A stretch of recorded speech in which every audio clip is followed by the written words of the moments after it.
Hi, I'm Damari Gray. You're watching Reggae Boys Commentary.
This video is brought to you by Andy Gone Nuts. 100% guaranteed fresh coconut water delivered straight to your door.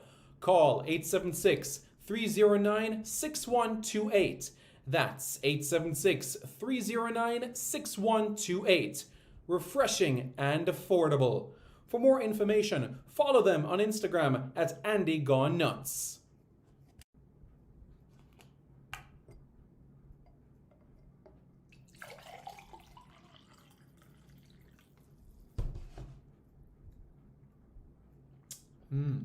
Truly refreshing. And Crumble by Mrs. C. Old English fudge and other delectable sweet treats. Call or WhatsApp 876-586-0471.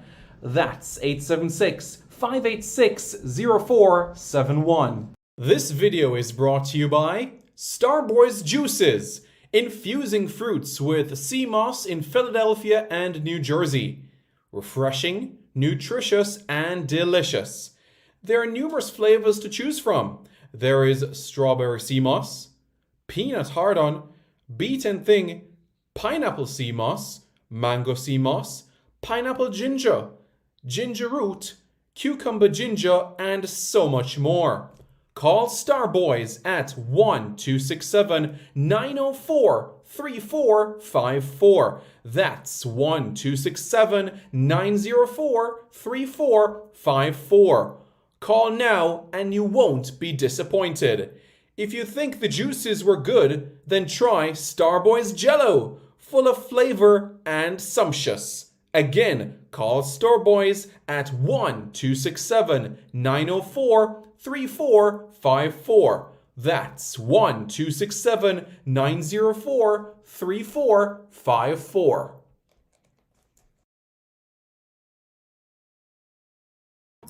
Hello everybody, how's everybody doing? Everybody doing okay? I'm Simon Preston and welcome back to Reggae Boys Commentary. This is the platform where we'll come together to discuss everything in relation to Jamaican football. This is your hub for everything Jamaican football related. If you guys haven't already, I encourage you to hit the like button and also hit the subscribe button as well to Reggae Boys Commentary. Okay, folks, John Powell says, up Simon, up, how are you? Hope you are doing well and that everybody else is doing okay. So let's talk about the title of this video, and it speaks about Jamaicans to win the English Premier League. And I'm going to highlight those Jamaicans that have gone on to win the Premier League and specifically the stories behind it as well, especially as we bear in mind what has been taking place in the English Premier League right now, where we actually have a Jamaican Premier League right now. When you analyze the standings, that's 3 points off the top. Yeah, that is right. Aston Villa are 3 points off the top of the table of the English Premier League. And I know a lot can happen because you have, bear in mind, that Manchester City have 2 games in hand, and if they win those 2 games in hand, Manchester City could go to 40 points. And when you bear in mind as well that Arsenal has a game in hand, they could go to 43 points. You know, that could push Aston Villa to 4th in the table. But still, we have to work with what we have at this point in time. You can't count your chicks before they're hatched. And as it stands right now, when you have the points on the board, Aston Villa are third in the English Premier League and 3 points behind the leaders, Liverpool. Aston Villa, 12 wins, 3 draws, 4 losses, 40 goals scored, and 25 goals against, which means that they have a goal difference of plus 15. 39 points. That would be enough to secure Premier League survival. And if you go back in quite a few years in the past, that you could say was a target of Aston Villa to avoid, that's right, relegation. But now Aston Villa are at the opposite end of the table and they have European football to continue to play with next year. When you bear in mind the UEFA Europa Conference League, where Aston Villa, round of 16, quarterfinals, semi-finals, Aston Villa are 7 wins away from a trophy. Aston Villa are 7 wins away from a trophy. Leon Bailey is 7 wins away from a trophy, a European trophy, the same trophy that Mikel Antonio won last year. Well, not last season, you could say, because it did take place in May, June 2023. So when you put all of that into context, we have to talk about those Jamaicans that have been successful in the English Premier League. And that is what we're going to do at this point in time. Millie Merg, how are you doing? Hope you're doing well. So on your screen, you see Portsmouth at the top of the table. Why are we discussing this right now? Well, the reality is this. Lindy Delapenha, but more appropriately, Lloyd Lindbergh Lindy Delapenha. He was successful in schoolboy sports in Jamaica. At Champs, he competed in some 16 events over 2 days. He served with the British Armed Forces in the Middle East during World War II. During his service, he was scouted by a scout when he was in the army, had a trial with Arsenal, and eventually signed with Portsmouth. And his time at Portsmouth was one to remember because Lindy Delapenha has done something that no other Jamaican footballer has done, and that has won 2. That's right, 2 league titles. 2 league titles for Lindy Delapenha, winning in 1948-49 season and 1949-1950 season. So that shows exactly what he has been able to do.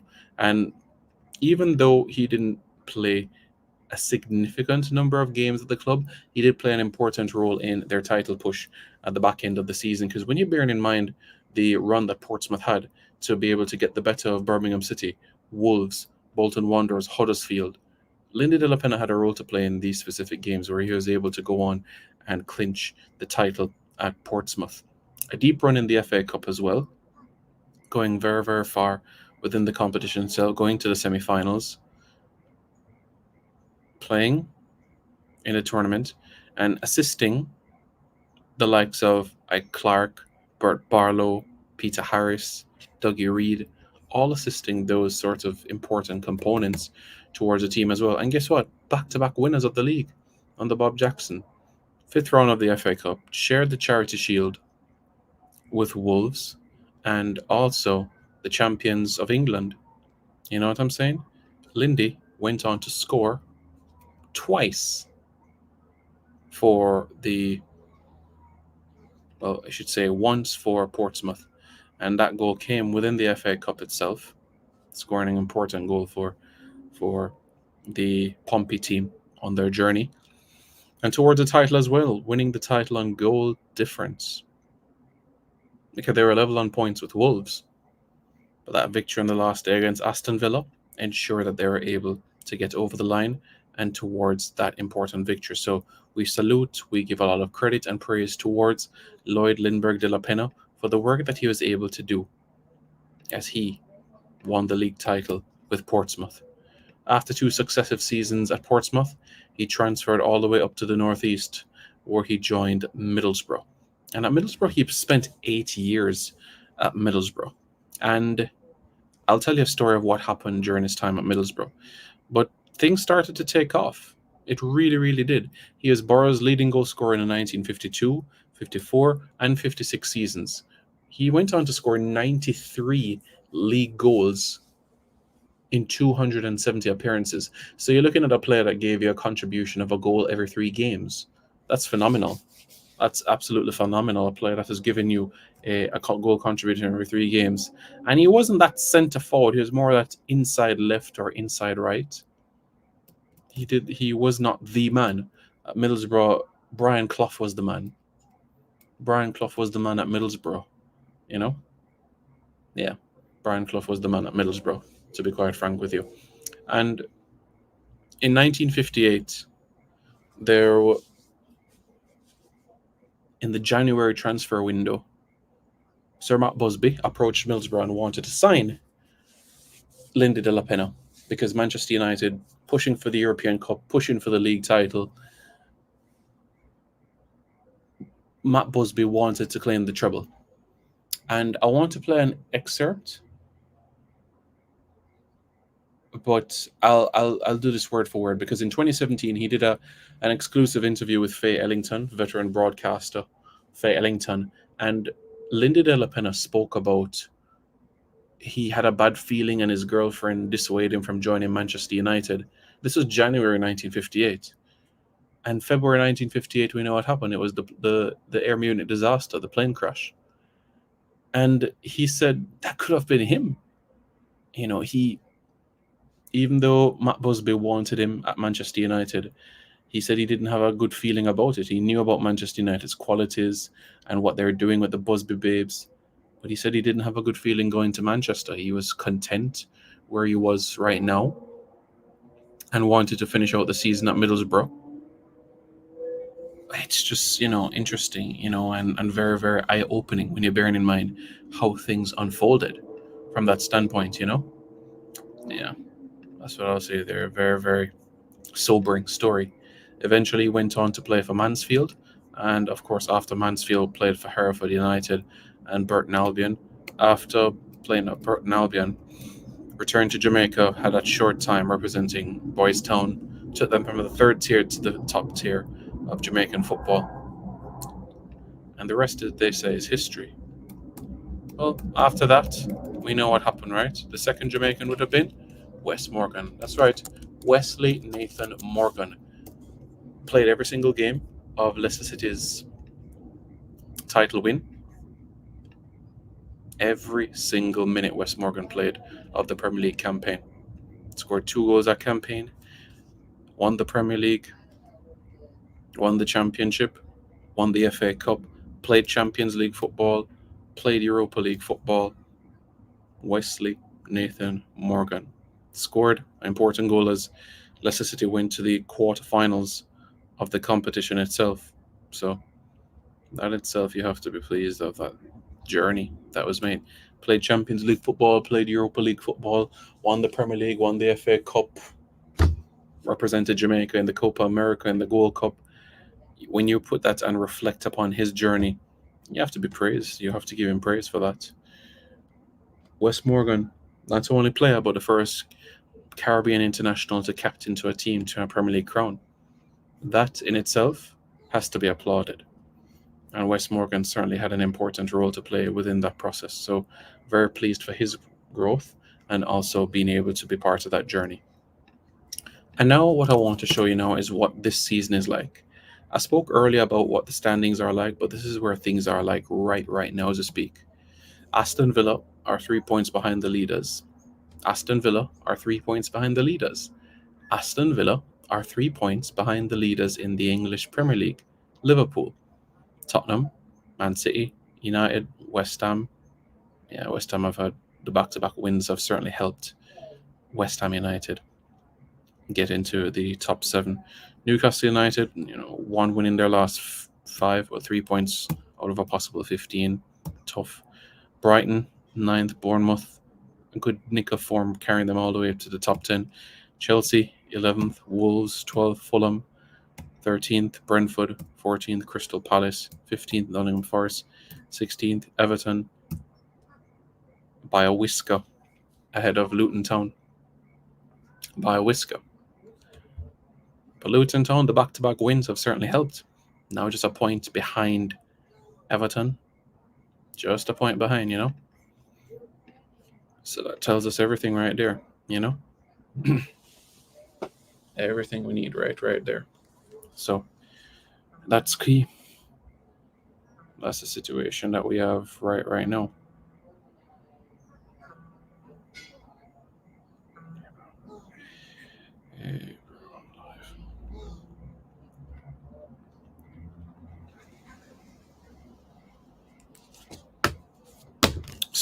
That's the situation right now as we speak in terms of the Premier League. Leon Bailey and Aston Villa. I do think that they have the squad to be able to have that deep run in Europe and to be able to push and continue on in the Premier League. If Aston Villa wins the UEFA Europa Conference League and finishes in the top 4, that has to be viewed as a successful season. If Aston Villa wins the Premier League and drops out at the round of 16 of the UEFA Europa Conference League, that's also a successful season. I do think one way or the other being able to put your eyes on a trophy, that would be seen as success in my view. Aston Villa, the first Midlands club to win the Champions League, 1982. The 5th, 6th most successful club ever in English football. The pride of Birmingham, the pride of the Midlands. Aston Villa, that's what that club is. Last Midlands club to actually go on and win the Premier League would have been Leicester City. And that's East Midlands, you know. Quite something for us to be able to fathom. But Aston Villa, they've shown their worth. And it should be no surprise where they are right now within the table. What are their upcoming matches like in store? Well, home to Burnley on the weekend, then away against Middlesbrough in the FA Cup on January 6th, away against Everton on the 14th, Newcastle. Before the next international window, March 16, Mikel Antonio against Leon Bailey. Mikel Antonio against Mikel Antonio. So before the next international window, you'll have 2 Jamaicans going up against each other. That'll be interesting, isn't it? Yeah. Well, most definitely. But yeah, persons will be 3s about that, But folks, I'm interested to hear how you guys are doing. If you guys haven't already, I need you to hit the like button. And after hitting that like button, hitting the subscribe button as well. Very, very important, very critical as we continue the growth, the progression of this platform in particular. All right. In the championship, Darren Moore, Big Dave, and Huddersfield Town had a 3-0 win over Blackburn Rovers. Coventry, good uptick of form for Joey Latibodaire and Casey Palmer. Back-to-back wins, 3 wins in their last 5. They're up to 13th, which also means that they're 3 points off the playoff positions. So good tick for them as well in terms of the momentum that they've gone on to turn around within the league itself. Leicester at the top with 59 points, followed by Ipswich 53, Southampton 48, Leeds United 45, West Brom 39, Sunderland 36, Hull City 36, Bristol City 35, Preston 35, Watford 34, Stoke City 27. Right now, the teams that sit in the bottom 3, they're Rotherham, Sheffield Wednesday, QPR. Still some time as they reach the midway point of the season. Well, just a little over the midway point. This is a 48-game season, and they played 24 games, so they've played a little over that 50%, But yes, folks, let's hear what you guys have to say. Let me know your thoughts in the comments below. And don't forget to like, share, comment, and subscribe to Reggae Boys Commentary for more content. Hi, I'm Damari Gray. You're watching Reggae Boys Commentary.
Hi, my name's Lee Williamson. Subscribe to Reggae Boys Commentary.